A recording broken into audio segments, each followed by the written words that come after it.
All right. So last week we did the introduction to the studies of Spiritism.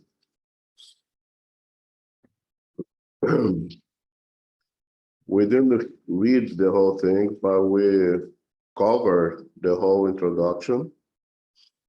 And just to clarify once again that this book does not have two introductions. The Prolegomena they're going to see today is the introduction of the book. And the Prolegomena, by definition, is an introduction of a topic of studies, which suggests to us that this book is not only to read, we can do if one chooses to, but it's really was produced with the intention of being studied, understood, and then, of course, applied. And the introduction is to the study of Spiritism that we covered last week. Kardec goes over many pages explaining Spiritism and even as an introduction of how to go about and study it. Today we start with the Prolegomena. I always say what I was saying this word, Prolegomena. You see that vine writing, and it's perhaps the only, it is the only drawing that you see in this book, but it has a meaning and will be soon explained to us, okay? The Prolegomena is short. Maybe we divide it in half, maybe we read the whole thing. And we can start the book proper once again for the first time. Right? Yes, of course. Prolegomena. Phenomenon that cannot be explained by the known laws of science are occurring across the globe, caused by the action of a free and intelligent will. Reason dictates that an intelligent effect must have an intelligent power as its cause, and facts have proven that this force is able to communicate with humanity using material signs. When questioned as to its nature, this force has declared itself belonging to the world of spiritual beings that have shed the physical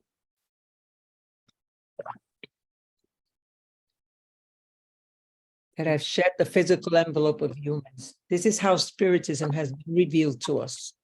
Communication between the spirit world and the physical world is natural and has no supernatural character. This is why traces of its existence are found across all nations and in every time period. They have become widespread and clear to all.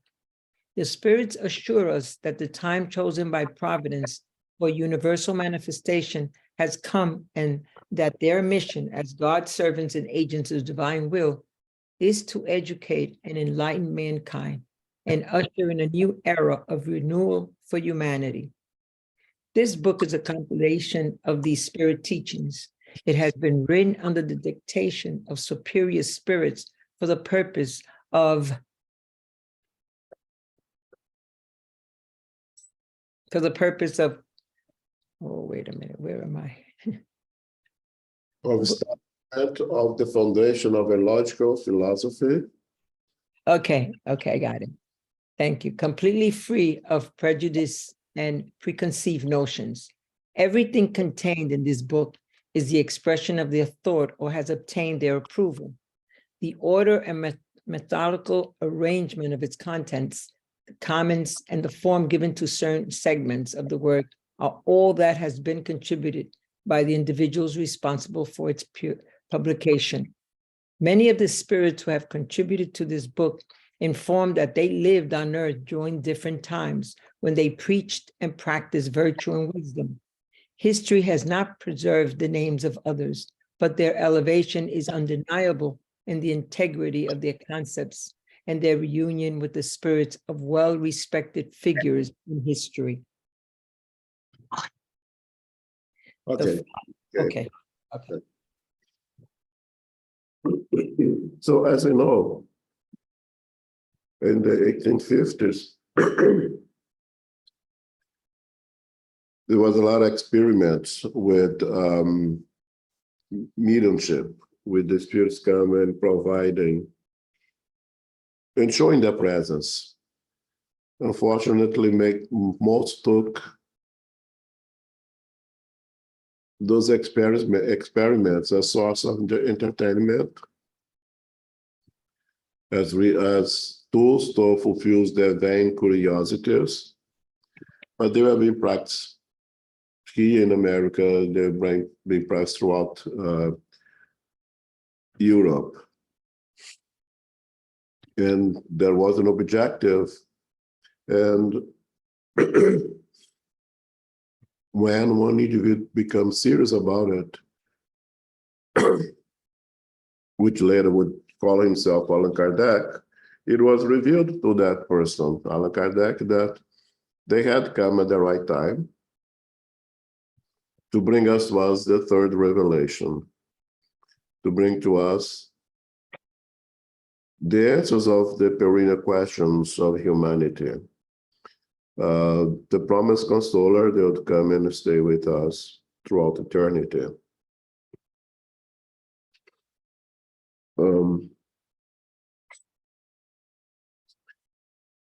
And Kardec, in this Prolegomena, wants to bring to us the fact that all these communications of the communicability between the two planes of existence, the spiritual and the physical, is absolutely natural. There is nothing of supernatural.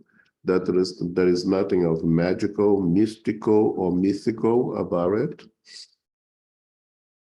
And those who are providing the answers without a physical body are nothing more than us without a physical instrument.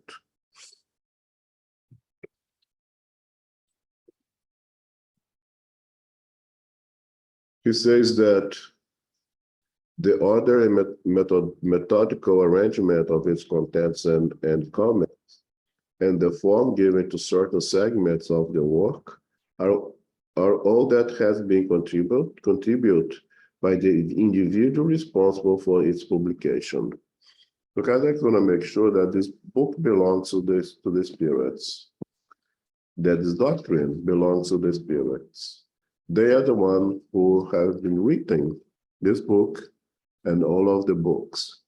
But it is his responsibility, and he does not even put himself in the equation. He used the term, the individual responsible for its publication, which is himself, of course, right? So he is responsible to the arrangement, the methodical arrangement of its contents, to give some of comments to the answers. But even those comments that he gives in the books have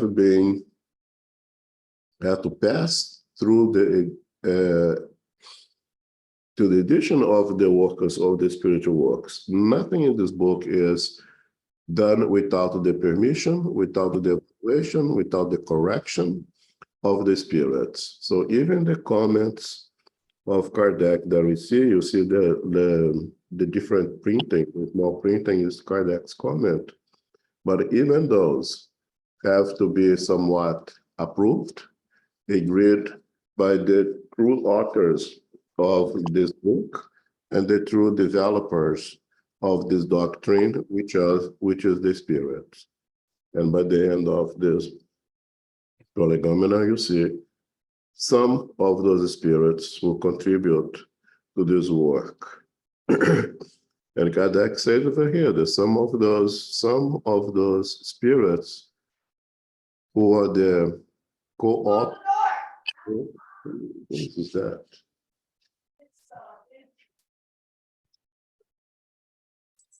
Just a minute. What is muted?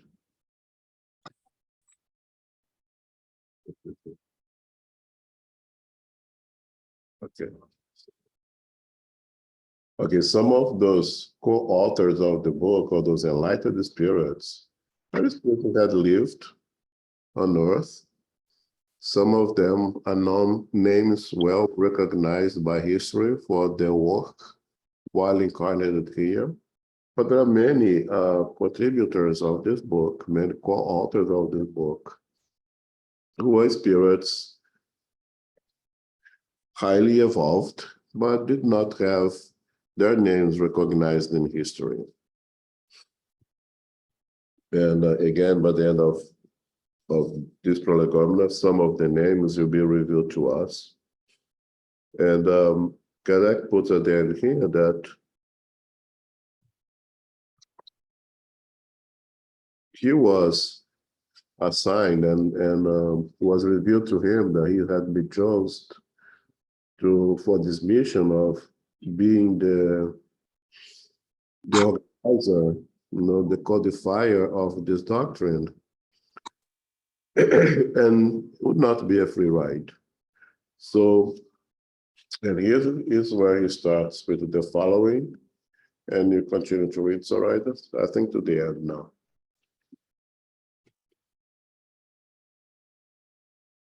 The following are the terms under which the task of preparing this book was entrusted to the author, recorded through the assistance of various mediums.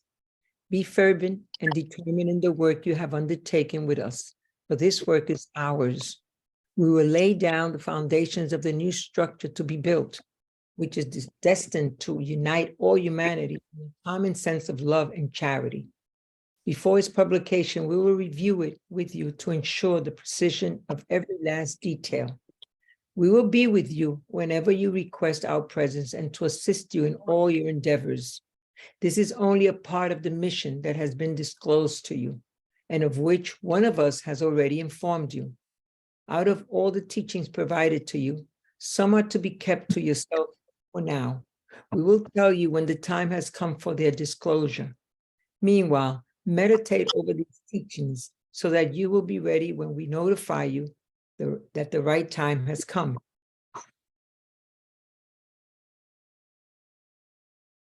Okay, place the vine branch we have drawn for this specific purpose at the beginning of the book. It is the insignia of God's work and unites all the material elements that best symbolize the body and spirit. The stem represents the body, the juice is the spirit, and the soul or the union of the body and the spirit is the grape. Human beings refine the spirit through labor, and it is only through the physical labor of the body that the spirit acquires knowledge. Do not be discouraged by critics. You will encounter malicious detractors, especially those whose interests lie in maintaining existing maltreatments and exploitations. You will even encounter opponents among spirits, because those who are not fully detached from the physical world often work, either motivated by malice or ignorance, to scatter seeds of doubt. Believe in God and boldly forge ahead. We will be with you to support you every step of the way, and soon the truth will shine like a great beacon spreading light to every corner of the earth.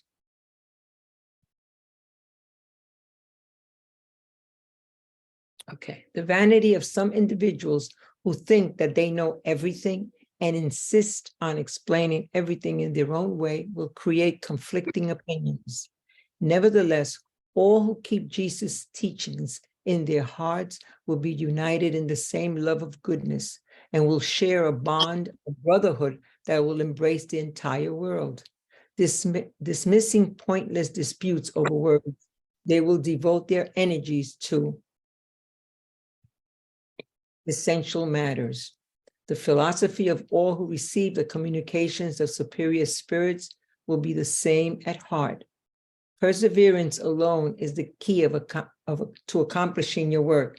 The pleasure you will feel in witnessing the spread of spiritism in its rightful appreciation will be a rich reward, though perhaps this will be enjoyed in the future rather than in the present. Do not worry about thorns and stones that skeptics and the wicked will cast in your path. Cling to your confidence, for it will ensure that you reach your goal, that you will always merit assistance. Remember that good spirits only provide assistance to those who serve God with humility and impartiality. They reject all who use heaven as a means of assessing earthly possessions and pull away from the proud and ambitious. Pride and ambition constitute a barrier between humankind and God. They hide the splendors of heavenly existence from humanity, and God cannot use the blind to enlighten others. St. John the Evangelist, St. Augustine, St. Vincent de Paul, St. Louis, the Spirit of Truth, Socrates, Plato, Fenelon, Franklin, Swedenborg, and so on. Thank you.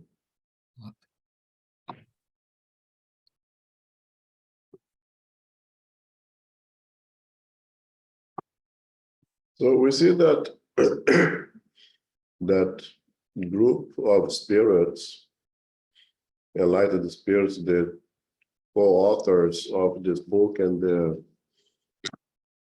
the spirits who made the spiritism, they advised Kardec very properly. They warned Kardec of the difficulties that would be ahead in the writing, not only of this book, which they mentioned very clearly, that is just the foundation. This book will be just the foundation of this doctrine that is come to enlighten humankind.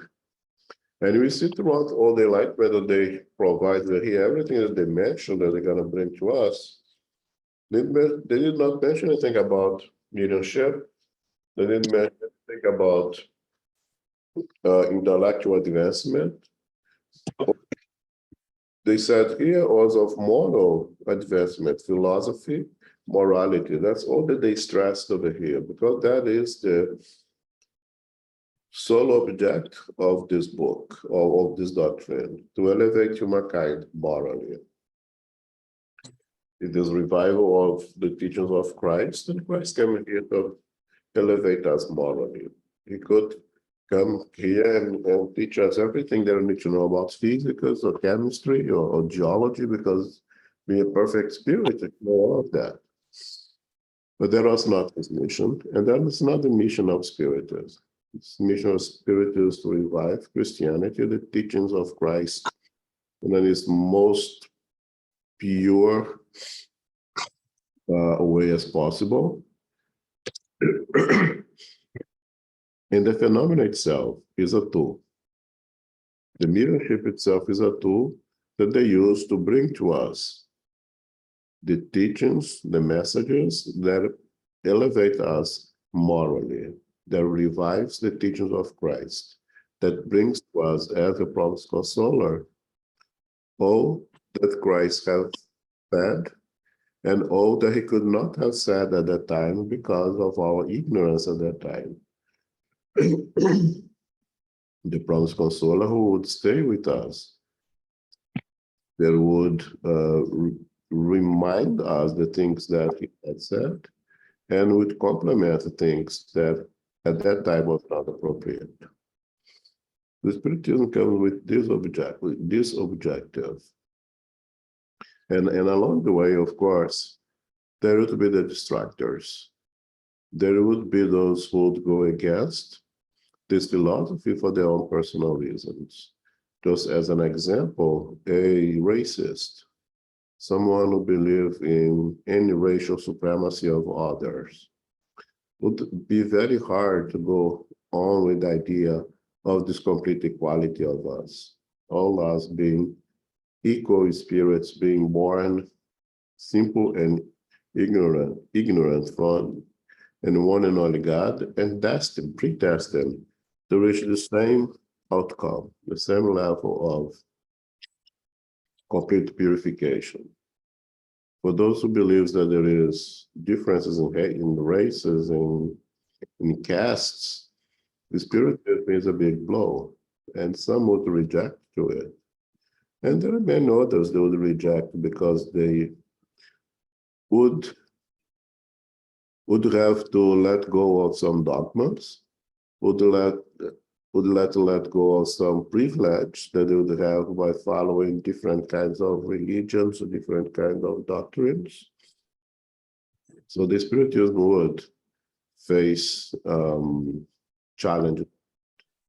And one thing that they tell us here is perseverance, to persevere in the work, to believe in God, to know that Jesus is in the leadership of this work, that the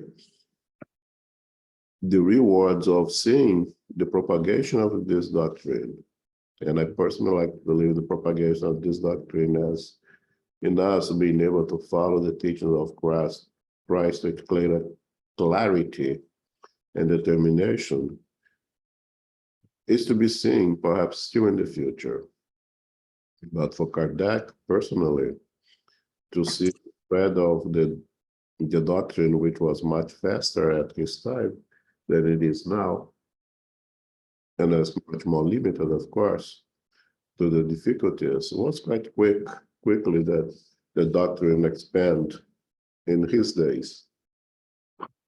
And then it kind of slowed down a little bit, and now seems to be getting some momentum again.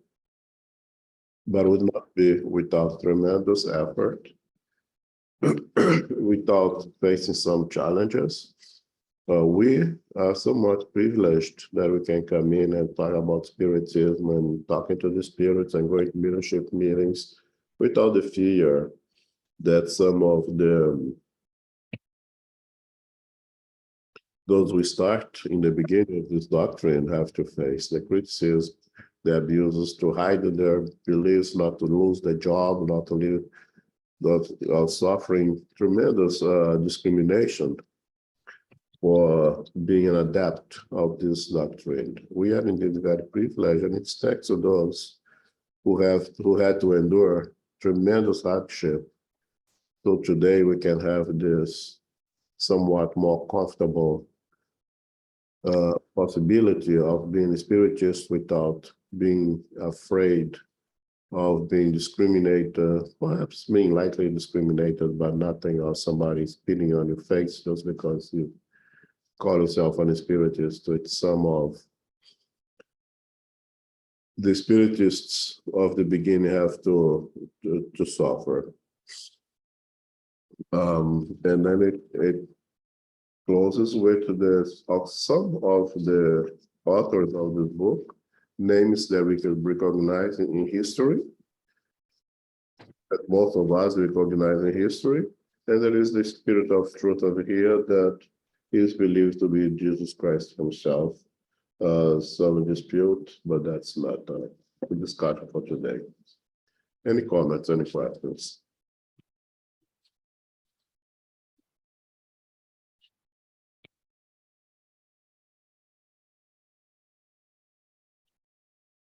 No.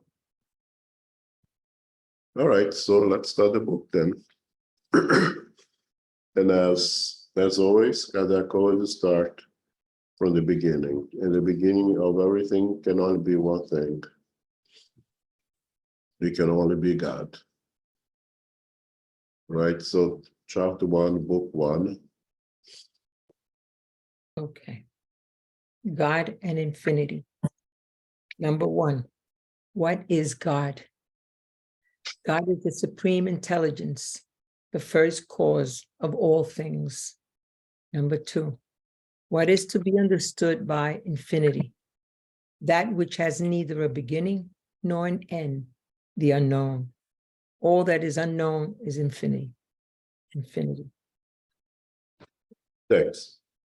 Yeah. So the very first question is the very first problem that we just faced, right? When Kardec asks, what is God? In itself was seen a heresy by this most important religious institution at the moment in Europe, which was the Catholic religion, that do not accept the idea of what, but who is God. God is the big father, and Kardec had the absolute intention of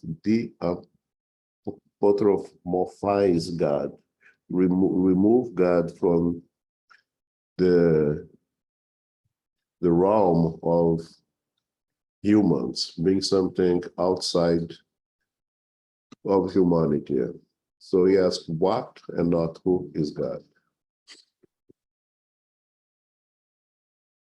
And the answer from the Spirit is somewhat vague. It doesn't give an absolute definition of what is God. As the supreme intelligence, the first cause of all things. So God is the creator of all things, being the first cause of all things, and is the supreme, we can call it absolute intelligence. But doesn't really give a definition of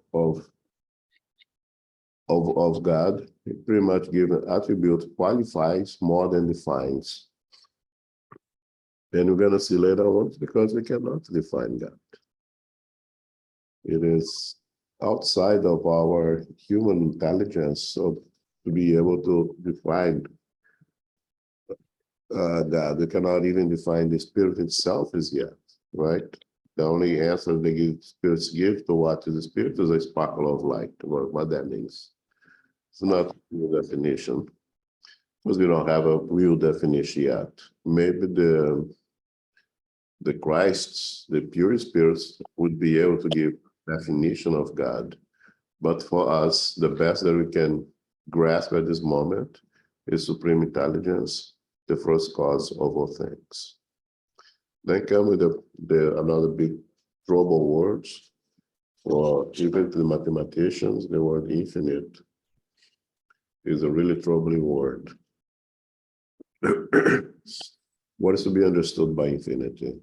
That which has neither beginning nor end, the unknown. All that is unknown is infinite. And that class is just to bring us to a third question that Kardec was to ask with, can it be said that God is infinite? And the answer is?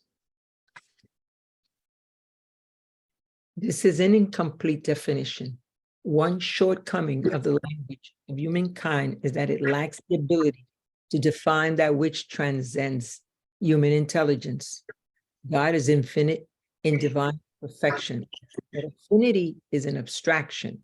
Asserting that God is infinite is to substitute the attribute of something with the thing itself, and to define something unknown by reference to something else that is likewise unknown.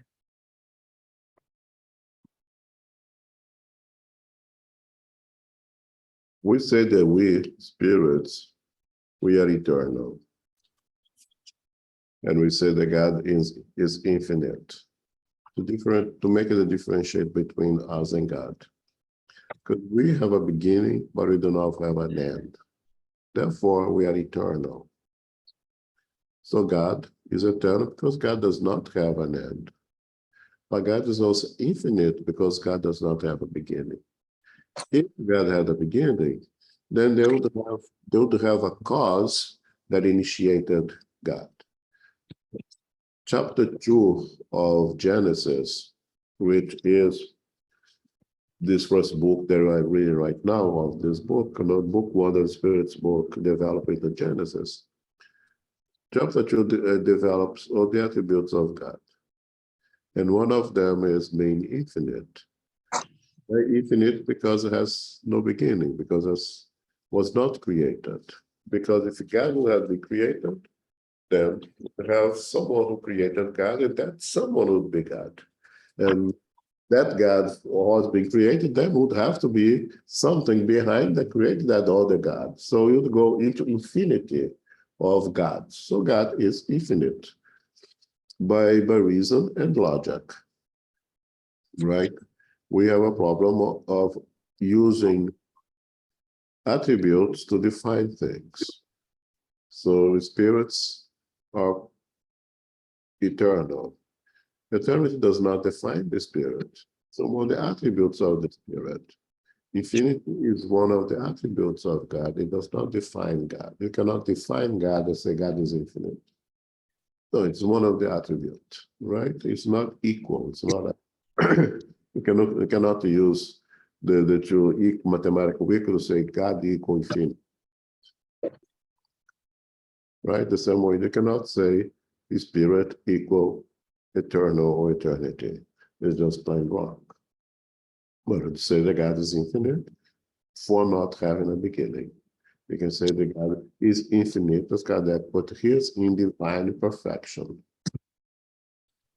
I think those terms are very important, and the word infinite is a troublesome word for everyone for science, but it is not used as an attribute to define a thing. So God is infinite in the sense of not having a beginning, and God is infinite in its infinite perfection. Questions, comment?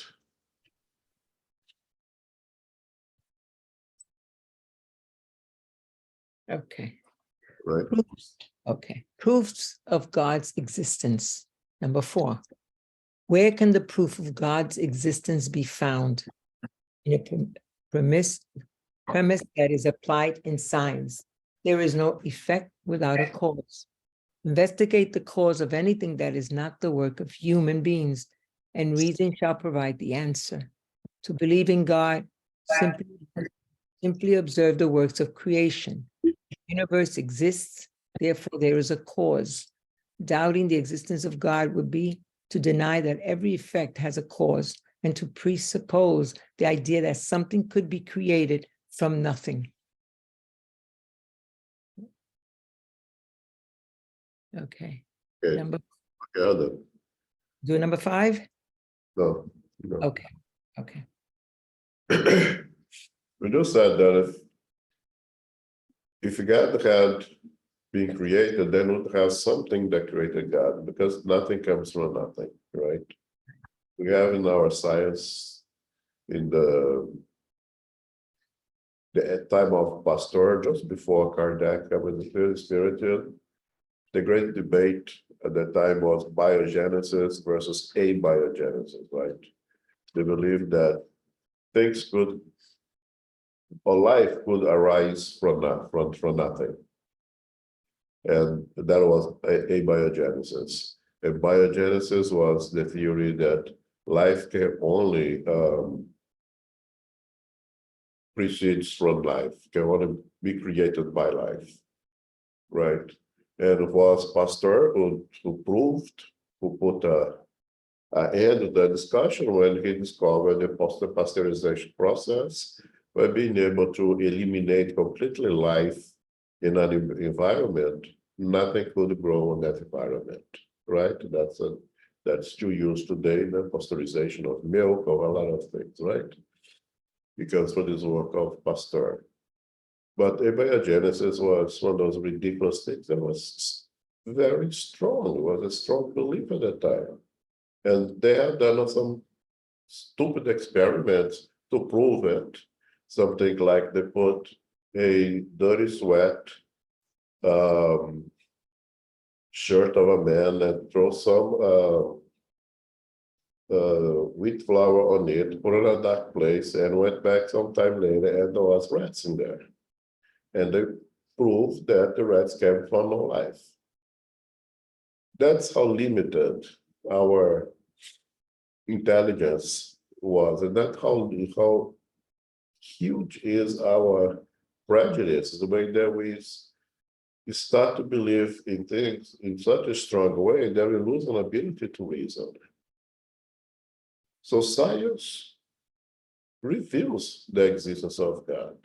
Science reveals the existence of God by demonstrating the micro world and the macro world. When you look what these modern telescopes can provide to us, the expansion of this universe, this galaxies that you discover every single day, it's a revelation of the existence of God. When we're able to dive ourselves into DNAs and the structures inside of the DNAs, we are revealing the existence of God. We're gonna go to the point, and science helps us to reveal it. And the premise that there is no effect without a cause is a scientific statement. It is a statement of the existence of God. It is because of our pride. It is because of it's still very fresh in our makeup, the 1,000 years of darkness that were imposed upon us by religions, that a lot of intellectuals fear going back to that 1,000 years of ignorance that we went through because of religion, because it's not God's fault, but because of human being imposing a God upon them. And that's why Einstein came to tell us, I believe in the God that created man, not in the God created by man. And the Christ that created man is the same kind that created everything. And when you free ourselves from all this pride and all these fears, then science proves the existence of that thing that you don't know what it is. That is the creator of all the essences, and more than that, the maintenance of all that is there. It is illogical, it is irrational to imagine that universal expansion could be expanded in such a harmonious ways. It's against the logical sciences. But again, our fear and our pride still limits us to be able to do this very simple reality. And this has not to do with religion. It has to do with reason, it has to do with science. There has to be a cause for everything. And if you don't find the cause, it's not from us, then it's going to be for that thing that creates the essence of everything. And I say the essence because, when the scientists ask God, give me a handful of dirt, and I'll create a whole planet. God answered, go ahead, but you have to create one handful of dirt. That handful of dirt comes from God. But give me a handful of dirt and I can create a planet because I have the intelligence. I can do everything that Jesus said and much more. Just have to develop the know-how and the skills, right? Now you have artificial intelligence created by men. Questions, comment?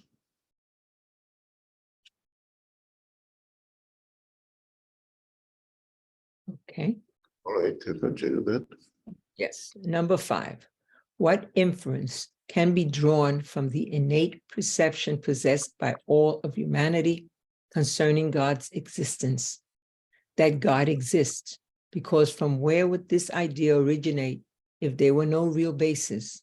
Once again, this is a corollary of the principle stating that there can be no effect without a cause. Thanks. That's another great proof for the existence of God.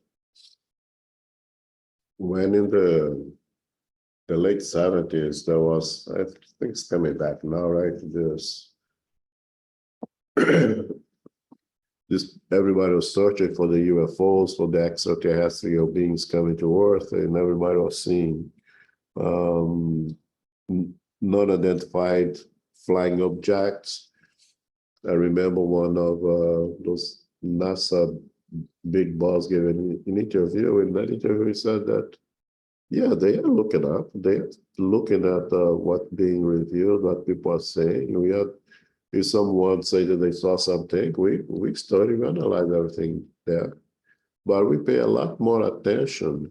We give a lot more credit for the simple individual in the field who doesn't have much education when they tell us what they see than someone that is well educated. Because that simple individual have a much simple mind, not have that many years warming up a school bench, is less like to create things. It's less like to give witness of some fantasies that a very smart guy, a guy who has studied a lot, who knows a lot of physics and chemistry, could create a lot of more things in their mind than the simple guy.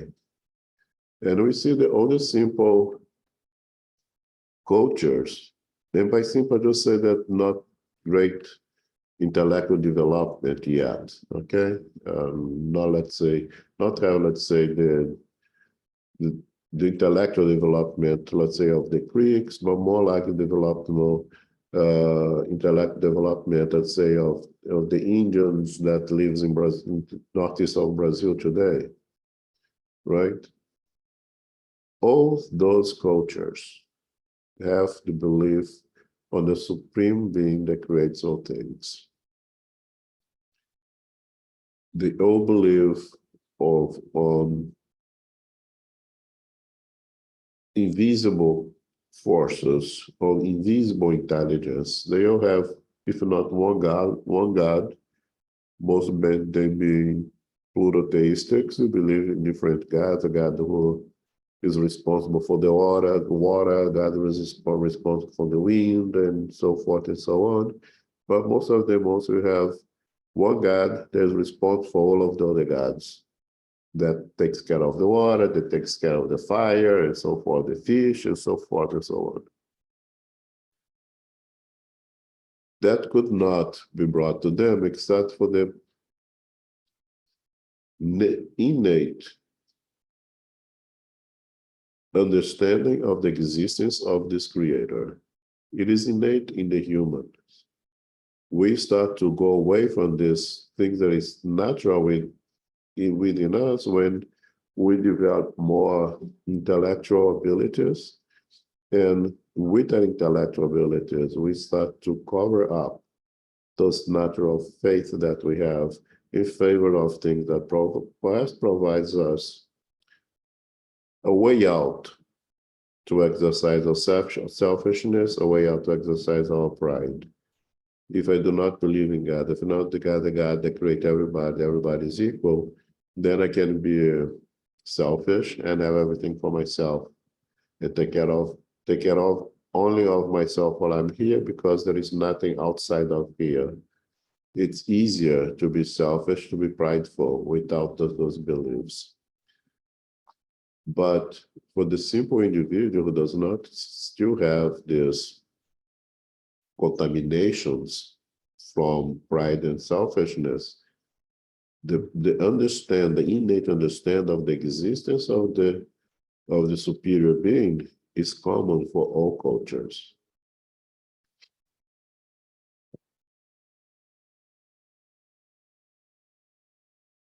All right.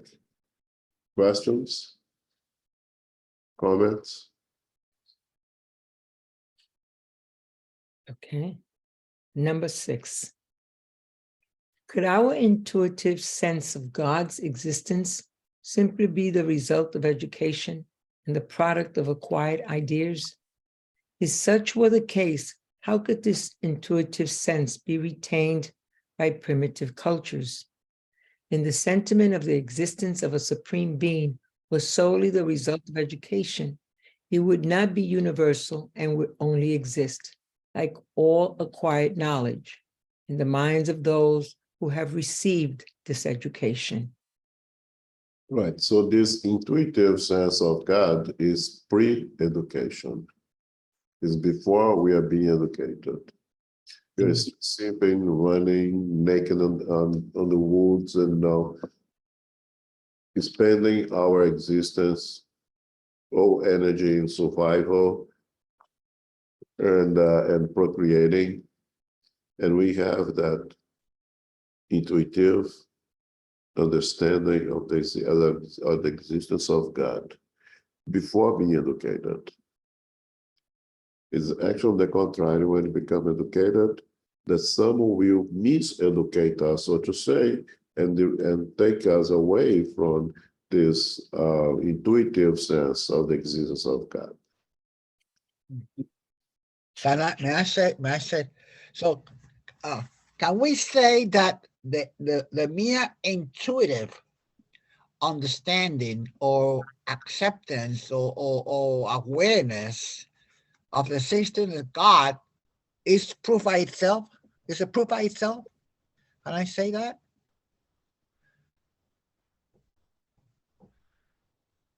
It is a proof.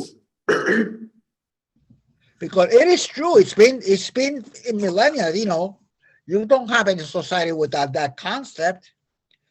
It is absolutely proof, but Okay. in itself or by itself, perhaps it needs some more complement for some individuals. But if you one is comfortable, and I am comfortable, that you I need am. this is enough proof of the existence of God, I'm content with that. But I, me someone else, too. they need to complement, and that's fine. Me too. Me too. I'm kind of, the mere intuitive kind of awareness. Yeah. Okay. Thanks. Sure. Okay, Well, sorry here. number 7. Yes. Is the first cause of creation found in the essential properties of matter? Then what would be the cause of these properties? They must always be first cause. To attribute creation to the essential properties of matter would be to consider the effect as a cause, because these properties are in effect, and which must in turn have a cause. Yeah, you have to be very careful always to not equal the characteristic of a thing as the thing itself. So is the first cause of creation found in the essential property of matter? No, is God in everything? Well, the labor of God, the creation of God, the energy, the love of God is in everything, but it's not God itself, right?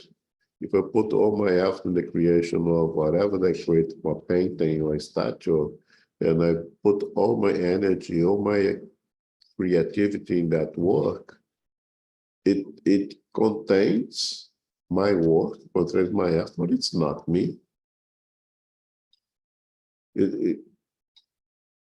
We have to be very careful with that. No, the shoes is not the shoemaker, but the shoemaker imprinting it, its energy, its devotion, its love, its creativity in the making of that shoe.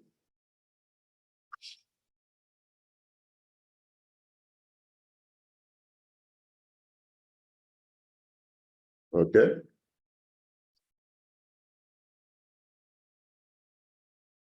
Number 8. I'm muted, I'm sorry. Um, What should we think of the opinion that creation was an unplanned combination of matter? In other words, pure chance? Another absurdity. What person possessing common sense can seriously view chance as an intelligent agent? Besides, what is chance? Nothing. The harmony that regulates the universe can only result from the predetermined combinations and ends, thereby revealing the existence of an intelligent power. Attributing creation to chance is irrational because chance is blind and cannot produce the effects of intelligence. If chance were intelligent, it would no longer be chance. That's how far we go trying to be unreasonable to support an unreasonable theory like the non-existence of the supreme creator.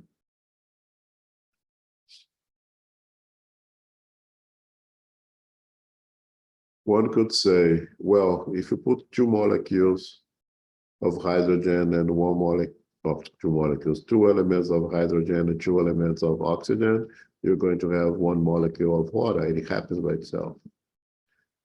It's true.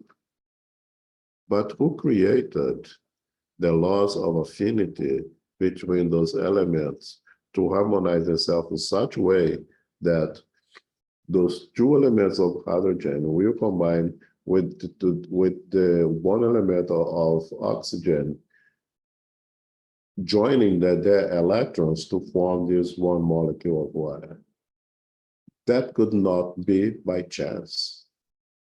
So we come to the point, and that's why I say that the sciences reveals God, is that we'll be able to figure things out. We'll be able to discover things.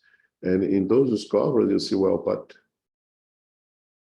why is that? Why does the hydrogen has such affinity with water, with oxygen. Sorry. And they get together to form a molecule of water. And then when you got a bunch of molecules of water, of those molecules, then we have water. Because one molecule of water does not make water, just one more molecule of water, right? Science reveals now we have this DNAs that gives us the characteristics of this physical body, but it can still not explain the characteristics of personalities, the characteristic of intelligence or lack of it, the creativity to paint and others to write and others to build buildings. Where does it come from? DNA does not prove that. So science is gonna go further until it gets to a point to say, yeah, now only God. But that's going to take a long time because we're going to continue to discover things until you get to the, perhaps, I imagine, the primordial element of everything that is created by God, right? I would say that's everything that exists is God, cosmic fluid, and intelligent principle, right? And the cosmic fluid is that essence that derives from God. And God arranged those that cosmic fluid in such a ways that becomes elements, one becomes hydrogen, one becomes oxygen, and creates affinities. Laws of affinity creates laws of the opposite of affinity, of repulsion as well, to maintain this whole universe in a degree of harmony. Otherwise, it would be absolute chaos if it wasn't by natural laws that keeps everything in such a degree of harmony. And science understands that. There is the theory of the chaos. I forgot the name of it. What's the theory of chaos again, Paco? I forget the name of it, sorry. But it's the things tend to get to the state of chaos, of disharmonize. And if you use a comparison is if you arrange, let's say, in a tube, 10 black marbles and 10 white marbles, and then you arrange them any way you want. 10 on the top, 10 black on the top, 10 white on the bottom, or one black, one white, one black, one white, put everything in order, right? And then you take them out of this tube and you put them back there without the arrangement. What is the chance that they'll be arranged the same way they were had originally? It's almost, well, it's 1 in 100, right? By statistics. But it doesn't happen in nature. You always follow a expected result, right? And that can only be because there is something organized and maintaining that harmony. Otherwise, indeed, chaos would established. That's another proof of the existence of God, but unfortunately, people see it the other way around. And it's 7:57. We're going to stop here. We'll continue next week. Anybody has question, comment?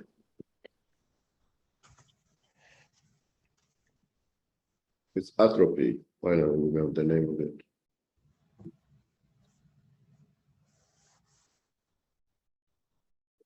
Not, well, can I make a final prayer, please? Yes, of course. As we come to the end of our meeting today, we give thanks to our Father, our teacher, our Christ, our spiritual benefactors in the studies today, as we begin the Spirit's book again and many times. We give thanks to them kindly assisting our lessons today in the first chapter. of the Spirit's book. May we open our hearts and understanding of the importance of this as we begin again, and most important, to be able to put into practice the teachings and studies we will be studying. Dear Lord, we ask, as we still continue to go through this war that's still plaguing our earth, we ask for the guidance and help of all our brothers and sisters in need. May our prayers console them with peace and love and faith that they're not alone. We pray for those in hospitals and hospices, the orphanages, all that are in need, dear God. We pray for our SG&Y and all Spiritist centers, for the United States Spiritist Federation, the United States Spiritist Council. Allow us to continue to join our groups throughout the week, our study groups, and to remember, dear Lord, to give prayer and thanks to our homes and for our loved ones and those who are in need. As we leave here today, be able to return again next week, dear Lord, and permission to close our meeting tonight. So be it. So be it. Thanks, everyone. Thank you. Thank you. Thank you for such a nice. Thank you. Bye. Bye. Bye-bye. Bye, guys. Have a nice week.